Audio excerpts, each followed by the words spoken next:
Hi everyone, today we're going to be taking a look at how to use this.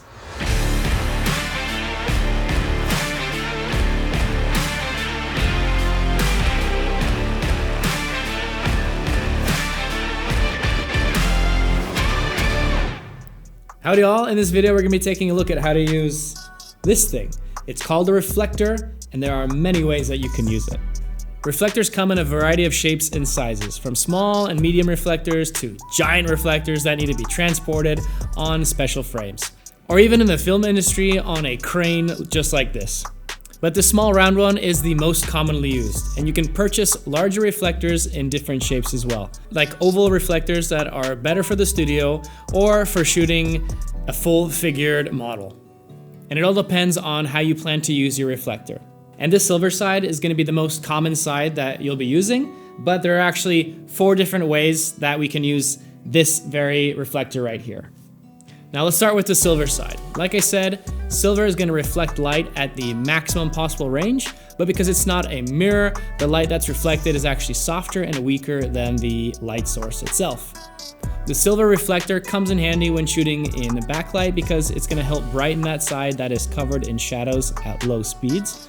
Or if you are using one light source from the side, it helps to brighten up the shadows and adds contours to otherwise dark areas.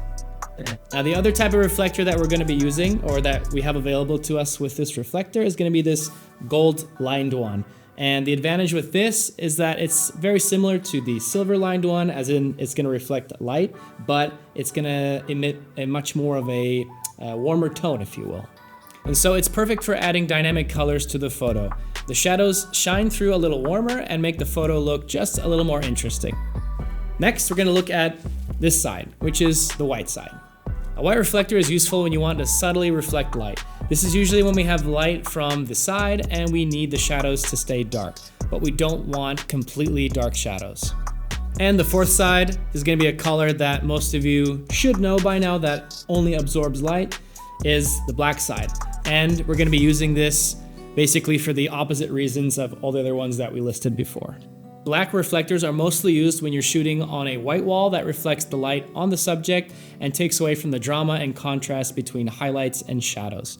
If you want to use the black reflector between your subject and the wall, it beautifully absorbs light that would otherwise be reflected back, and it puts the shadows you want back into your photo. If you take off this reflective cover with the 4 reflector surfaces, you uncover this semi-transparent fabric. Now this is called a diffuser. Now what could you possibly do with a diffuser? Just as the name indicates, a diffuser helps us diffuse the light.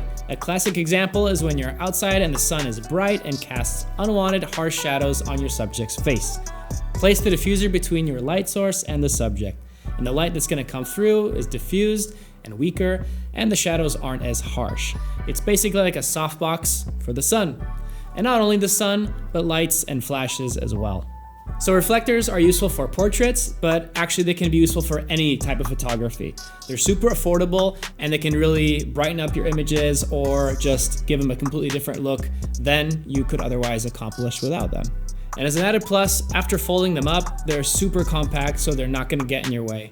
The drawback is that you need someone to hold it. For studio photography, it might be worth investing in a stand, which you can then attach the reflector to.